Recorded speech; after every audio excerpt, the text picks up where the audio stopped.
And the size of a standard string in GCC4 is 8. The size of a standard string in GCC4 just barely fits a pointer. Okay, so what's the representation then? How on earth does a GCC string keep track of its data, its size, how much of the space on the heap that it has allocated belongs to it? And the answer is that in GCC, a string is indeed a pointer to the heap, and the heap data is prefixed with the size and the capacity. All right. Is this all there is to standard strings? Turns out GCC has done two pretty nifty optimizations. And the first optimization stems from the observation that there is one string that is much more common and popular than every other string.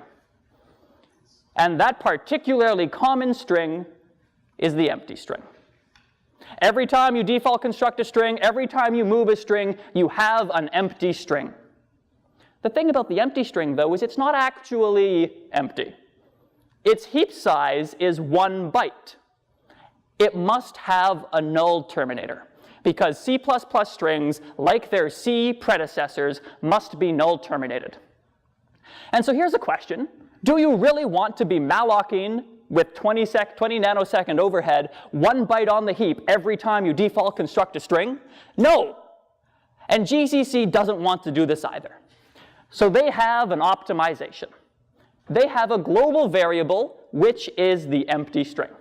And every single empty string in your code points to this 25-byte array of zeros. A quick question that comes to mind, why have a global as opposed to having the representation null? Why not have null represent the empty string? And if you have null represent the empty string, then all of a sudden all of your string code has a branch in it. When you take string.size, you have to check, hey, am I a null string? And if I am, the size is 0. Otherwise, if I'm not a null string, then please actually go to the heap, find the size. GCC does not want to have conditionals in the string code, which is why there is a particularly hot 25-byte array